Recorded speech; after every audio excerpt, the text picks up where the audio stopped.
Hello friends, कैसे हैं सब लोग। चलिए फ्रेंड्स, हम साइंस का आज छठा टॉपिक शुरू करने जा रहे हैं, पौधों में पोषण। ठीक है। और देखो, मैंने जो है अब से आगे के लिए एक जो पिछले 3 सालों के जो यूपी टेट सी टेट वगैरह में आए हुए क्वेश्चन हैं, उन सब के लिए एक पीडीएफ तैयार की है, वो भी हैंड राइटिंग वाली। मैंने खुद अपने हाथ से पीडीएफ तैयार की है। उस पीडीएफ को हम एक दिन पढ़ेंगे, और जो उसमें टीजीटी पीजीटी में भी जो क्वेश्चन आए हुए हैं साइंस के, उनको उनके बारे में भी हम डिस्कस करेंगे। तो चलिए फ्रेंड्स, हमें इसमें देखो क्या क्या पढ़ना है।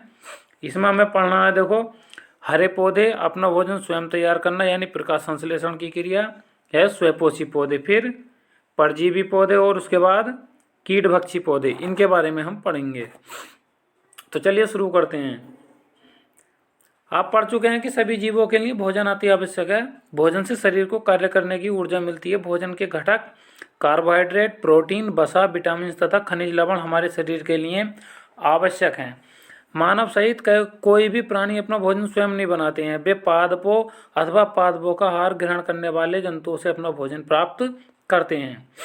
पृथ्वी पर पाए जाने वाले समस्त हरे पौधे अपना भोजन स्वयं बनाते हैं, इसलिए वे स्वयंपोषी कहलाते हैं। तो देखो, नोट करने वाली बात यह है कि पृथ्वी पर पाए जाने वाले समस्त हरे पौधे अपना भोजन स्वयं बनाते हैं, और इसलिए वो क्या कहलाते हैं, स्वयंपोषी कहलाते हैं। देखो, हरे पौधे द्वारा अपना भोजन तैयार करना, ठीक है, कैसे करते हैं थोड़ा सा इसके बारे में पढ़ते हैं। ठीक है। पौधे अपना भोजन पत्तियों में बनाते हैं। कहाँ पे बनाते हैं, पत्तियों में बनाते हैं। कि कह सकते हैं कि पत्तियां ही पौधों की रसोई हैं। अब पौधों की रसोई की बात करें तो पत्तियां ही पौधों की क्या है, रसोई है। जैसे कि घर में रसोई में भोजन बनाने के लिए आटा, चावल, दाल आदि पदार्थों की आवश्यकता होती है, उसी प्रकार जानते हैं कि पत्तियों में भोजन बनाने के लिए कौन कौन से पदार्थों का होना आवश्यक है। ठीक है। भोजन बनाने के लिए पत्तियों में क्या क्या, पत्तियों में पर्णहरिम, जल, कार्बन डाइऑक्साइड गैस तथा सूर्य के प्रकाश की आवश्यकता होती है। किंतु ये सभी पदार्थ पत्तियों तक कैसे पहुंचते हैं। ठीक है। तो क्या है कि पौधों की पत्तियों में पर्णहरिम नामक वर्ण पाया जाता है ना, जो सौर ऊर्जा यानी सूर्य के प्रकाश की ऊर्जा को ग्रहण करता है। पर्णहरिम की उपस्थिति के कारण ही पत्तियां हरी होती हैं। ठीक है। पर्णहरिम की उपस्थिति के कारण ही क्या होती हैं, पत्तियां हरी होती हैं। ठीक है, ये ध्यान रखना है बस। नेक्स्ट बढ़ते हैं। मैंने पहले ही बोल दिया था कि बकवास कुछ नहीं पढ़नी है, मेन टॉपिक पढ़ेंगे। तो आगे बढ़ते हैं। देखो, एक बार चित्र देख लेते हैं। देखो, ये सूर्य से ऊर्जा आई, ये CO2 गैस ली, है ना, तो इसमें अंदर क्रिया हुई, जो भोजन था हमारा, और जल कहाँ से आया, जल हमारे जड़ों द्वारा अवशोषित करके, ठीक है, तो ये जाइलम द्वारा यहाँ तक आ गया। इसके बाद जो हमारी ऊर्जा थी, ऊर्जा जो उसका भोजन था, ग्लूकोज के रूप में पत्ती में जमा हो गया और ऑक्सीजन गैस निकल गई। ठीक है। तो देखो, ये पढ़ते हैं। पौधों की पत्तियों में पर्णहरिम नामक वर्ण पाया जाता है, जो सौर सूर्य की ऊर्जा को ग्रहण करता है। पर्णहरिम की उपस्थिति के कारण ही पत्तियां हरी होती हैं। मिट्टी से जल अवशोषित होकर पत्तियों तक पहुंचता है, और इस प्रकार पत्तियों में जल उपलब्ध हो जाता है। साथ ही वायुमंडल की कार्बन डाइऑक्साइड गैस, है ना, सूक्ष्म पर्णरंध्रों द्वारा, पर्णरंध्र मतलब इसमें जो छेद होते हैं, पत्तियों के अंदर पहुंचती है। नेक्स्ट है, जब सूर्य का प्रकाश पत्तियों पर पड़ता है तो पत्तियों की उपस्थिति में पर्णहरिम इन प्रकाश रश्मियों यानी किरणों को अवशोषित करके जल तथा कार्बन डाइऑक्साइड गैस से मिलकर ग्लूकोज का निर्माण करते हैं। साथ ही प्राणदायिनी ऑक्सीजन गैस बनती है, जो पर्णरंध्रों द्वारा वायुमंडल में निकाल दी जाती है। देखो, चित्र में हमने देखा था, ये है ना, ये प्राणदायिनी गैस यानी ऑक्सीजन बनकर बाहर निकल चुकी है। ठीक है। तो पौधों द्वारा ये भोजन यानी ग्लूकोज के रूप में बनता है। तो यह प्रक्रिया क्या कहलाती है, प्रकाश संश्लेषण कहलाती है। तो नोट करने वाली बात क्या है कि पौधों द्वारा भोजन यानी ग्लूकोज बनाने की यह प्रक्रिया क्या कहलाती है, प्रकाश संश्लेषण कहलाती है। इस क्रिया को निम्नलिखित समीकरण द्वारा दर्शाते हैं। देखो, कार्बन डाइऑक्साइड गैस होगी, जल होगा, सूर्य का प्रकाश होगा, और पर्णहरिम काम करेगा। तो क्या बनेगा, ग्लूकोज बनेगा। ग्लूकोज हो जाएगा पौधे का भोजन, और ऑक्सीजन गैस बाहर हो जाएगी। और रासायनिक समीकरण के रूप में देखें तो 6CO2, देखो अभी समझाता हूँ, कि 6 अणु कार्बन डाइऑक्साइड के 6 जल के लिए, और प्लस सूर्य का प्रकाश आया, पर्णहरित नाम का वर्णक, तो हमारा ग्लूकोज के रूप में भोजन बना कौन सा, ये C6H12O6, ये हमारा ग्लूकोज का सूत्र होता है, और 6O2 ये सब कहाँ हो गई, ये बाहर हो गई, है ना। तो पत्तियों में बने हुए ग्लूकोज नामक भोजन को पौधे अपनी वृद्धि या अन्य जैविक क्रियाओं के लिए उपयोग करते हैं। बचा हुआ भोजन पौधे के विभिन्न भागों, देखो बाकी जो बचा हुआ भोजन है ना, बचा हुआ भोजन पौधे के विभिन्न भागों, जड़, तना, फल फूल आदि में संचित हो जाता है। उदाहरण के लिए आलू के पौधे में तने में, देखो बहुत मोस्ट इंपोर्टेंट आ गई। तो आलू किसका उदाहरण हो गया, तने का। मूली की जड़ों में, मूली किसका उदाहरण, जड़ों का। गोभी फूल का, पालक पत्तियों का, है ना। टमाटर भिंडी मिर्च, है ना, टमाटर भिंडी मिर्च आदि के फलों में भोजन संचित हो जाता है ना। वो बचा हुआ भोजन जो वो फल बन जाते हैं। नेक्स्ट बढ़ते हैं, कुछ और भी जानते हैं। इस पृथ्वी पर ऊर्जा का एकमात्र भंडार सूर्य है, और पौधों की पत्तियों में उपस्थित पर्णहरिम इस सौर ऊर्जा का रासायनिक ऊर्जा में बदलता है, जिससे भोजन का निर्माण होता है। यह भोजन ही पृथ्वी के समस्त प्राणियों के लिए ऊर्जा का स्रोत है, क्योंकि सभी जीव जंतु प्रत्यक्ष या परोक्ष रूप से अपना भोजन पौधे से ही प्राप्त करते हैं। अतः हरे पौधे इस पृथ्वी पर एकमात्र उत्पादक हैं, जबकि अन्य जीव उपभोक्ता की श्रेणी में आते हैं। तो क्या नोट करने वाली बात क्या है, हरे पौधे इस पृथ्वी पर एकमात्र उत्पादक हैं, जबकि अन्य जीव उपभोक्ता की श्रेणी में आते हैं, है ना। पौधों में प्रकाश संश्लेषण हेतु आवश्यक परिस्थितियां, है ना। क्रियाकलाप हम करेंगे नहीं। नेक्स्ट आगे बढ़ते हैं, इसका केवल निष्कर्षण हमें पढ़ना होता है, ठीक है। देखो इसकी स्थितियां दी हैं। देखो प्रथम स्थिति में रखे हरे पौधे को सूर्य का प्रकाश, जल में घुली कार्बन डाइऑक्साइड मिल रही है, जिससे प्रकाश संश्लेषण की क्रिया सामान्य रूप से संपन्न हो रही है। दूसरी स्थिति में जब इसे बीकर में सोडियम कार्बोनेट में मिलाते हैं तो पौधों के अतिरिक्त कार्बन डाइऑक्साइड की मात्रा मिलने लगती है। इस कारण ऑक्सीजन गैस के बुलबुले अधिक तीव्रता से निकलते दिखाई दे रहे हैं। बुलबुले का तीव्र गति से निकलना प्रकाश संश्लेषण की दर में वृद्धि का सूचक है। तीसरी स्थिति में पौधे को जल में घुलित कार्बन डाइऑक्साइड तो उपलब्ध है, किंतु सूर्य का प्रकाश नहीं मिल रहा है। फलस्वरूप इसमें प्रकाश संश्लेषण की क्रिया संपन्न नहीं हो रही है। इस कारण बुलबुले भी नहीं बन रहे हैं। चौथी स्थिति में जल के न होने के कारण पौधा मुरझा गया है ना।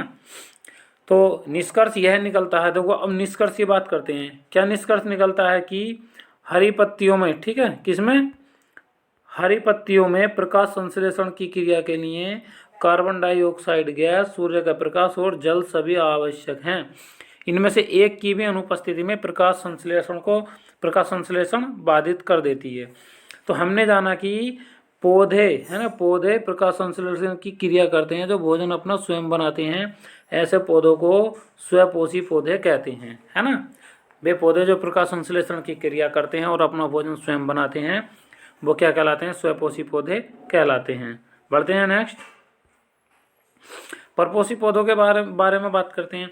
क्या आप जानते हैं कि हमारे चारों ओर कुछ ऐसे भी पाए जाते हैं जो अपने भोजन के लिए दूसरों पर निर्भर करते हैं, है ना, जो अपने भोजन के लिए, है ना, ठीक है, जो अपने भोजन के लिए दूसरे पौधों पर निर्भर करते हैं या अपना भोजन स्वयं नहीं बनाते हैं। ऐसे पौधे परपोषी कहलाते हैं। क्या कहलाते हैं, परपोषी कहलाते हैं। ये चार प्रकार, ये निम्नलिखित प्रकार के होते हैं। कौन कौन से, एक तो मृतोपजीवी, है ना।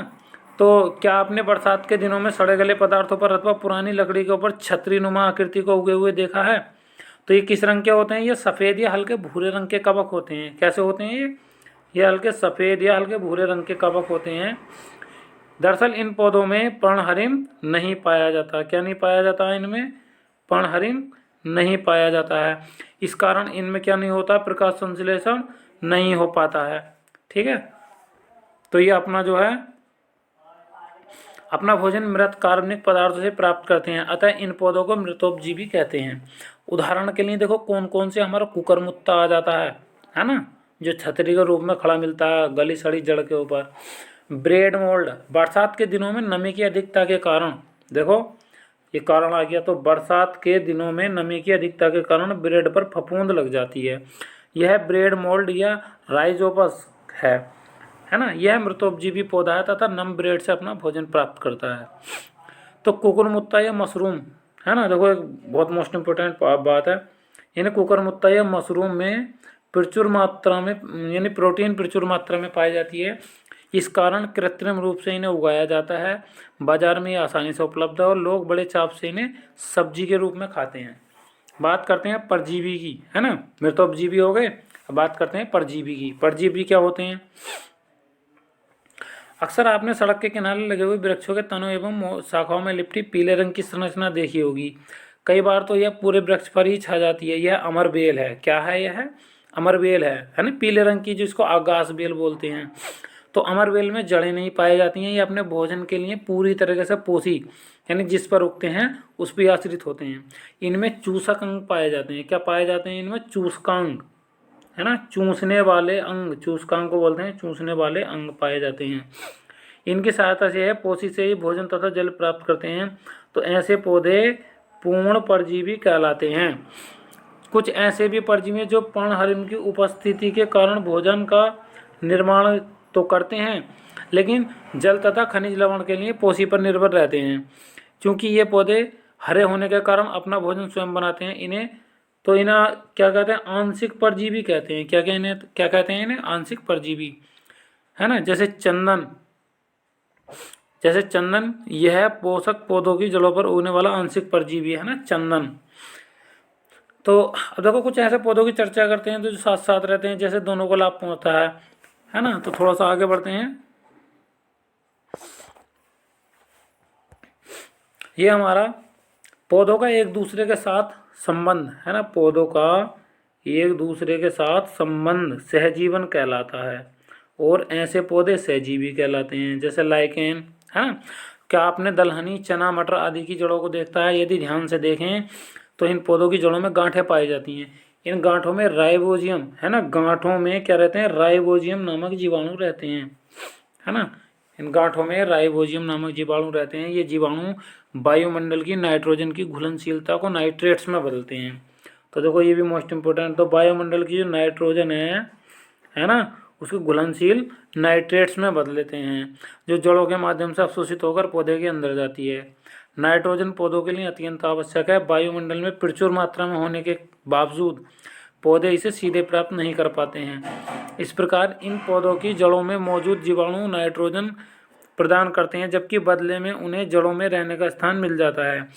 लाइकेन भी सहजीवन का उदाहरण है, जहाँ कवक और शैवाल एक साथ रहते हैं। तो क्या है देखो, लाइकेन